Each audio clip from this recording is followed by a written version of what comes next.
Your Excellency, the Deputy President of the Republic of Kenya, the clergy, the Brother Speaker Lusaka,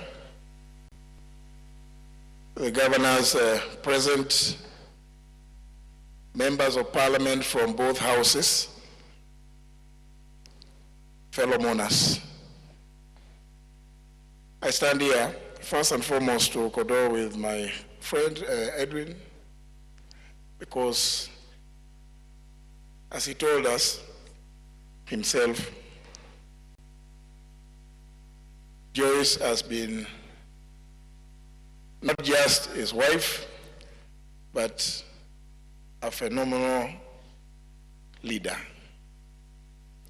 But before I say a few things, and I don't intend to take longer than what Charles has told us to do, let me take this chance to request members from the National Assembly who may be present, and because we are, as you all know, we are like a double stream in a high school. We may be very many. So let me just see how many are present. I see whether I'm able to recognize from far off. Yes, recognize the member for Kigumo, number yes, Wangari, the Honorable Beatrice Kones from Bomet East, the Honorable Rosa Buyu, Kisumu County, the Honorable Lesuda Naisula, the Honorable Raphael Wajala from Budalangi, the Honorable Caleb Kostanyi from Soi, the Honorable Aiga Mziga from Taita Taveta County, the Honorable Jimmy Angwenyi from Kitutu Chache North, the Honorable, now again, well, is this the Honorable Wajiko Muya? Beatrice Ngava from Tharaka Nithi, sorry, I'm requested not to mention the names, not because it is not important, but because it will take long, and I think I need some assistance of glasses. But let me take the chance to appreciate the presence of all of you, Honorable member for Bumula, and the member for Kibwezi West, member for the other places. I'm told, please, you are all appreciated. Thank you very much. I do appreciate that many of them are members who have served in various capacities with the late Dr. Laboso. And it is for that reason that they have come in such large numbers to bid our farewell. But let me also say that I knew Joyce some years back when I knew my friend. I also met my friend Edwin Abonyo, and we've been friends for close to 30 years, with certainly over 25 years, courtesy of the lady who spoke here, Dr. Jane Garari, who was working with Joyce. But fast forward, when we came to the 11th Parliament, Joyce was elected the Deputy Speaker. Joyce was not just my deputy. Joyce was my regular advisor. Just to give an example of the incident that the Honorable Charity Ngilu spoke about, that 18th of December, when things became very hot, Joyce, and to adjourn the House, the sitting, came to my office and told me that this thing is not going to pass. We have to devise a way of dealing with it.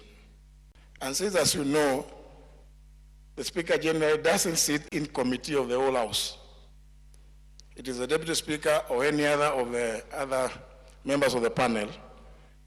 Joyce told me, we're going to do something. We will go back there. You will start, and I will take over from you.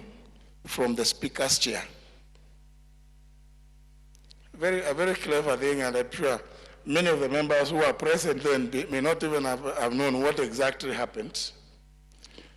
Joyce advised that you will start, leave, and you will go, but don't go back to the office. Stay at the back. And when the order was called, it went to committee of the whole House. Naturally, many members, and I was just sharing this with the Honorable Ababu Namwamba there, many members expect that the Deputy Speaker will go to the lower seat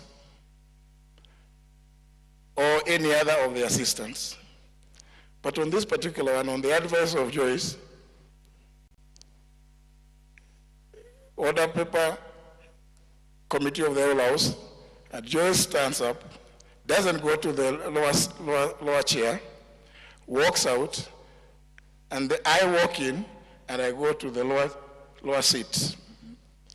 Now, because Joyce had a fair share of the water in the morning, it was now my chance to deal with the rest. And then report to Joyce as the speaker. I'm telling you, that is just an instance of how useful Joyce was to the speakership, what we used to call, or what we refer to as the presidium of the House. An extremely valuable member of the presidium. As I conclude, and because many Kenyans are aware that both in the Senate and in the National Assembly, a lot of efforts have been made to try and amend the Constitution to address the issue of the not more than 2/3 of either gender is represented in elective and appointive bodies. On 3 occasions, when it appeared that we are likely not to raise the required number, Joyce would go around and suggest, why don't we try the other week? And finally, Joyce told me, I think this thing of you men imagining that you are just giving us on a silver platter must come to an end. And guess what? I have also decided that I am going to run for the position of governor of Bomet. Initially, I didn't quite, hand my doubts because I know and I knew my friend Isaac, not an easy person to deal with. So I sympathized with my friend Joyce. But on numerous occasions, weekends, Joyce would invite me to accompany her to go and see what it is that she is doing, not just in Sotik, but in Bomet. I stand here to confirm that here lies a great leader of not just Sotik and Bomet, but of the Republic of Kenya, and an icon, a leader worthy emulating. Edwin, continue to be strong with the family. We pray to the Almighty that he rests Jesus' soul in eternal peace. I thank you.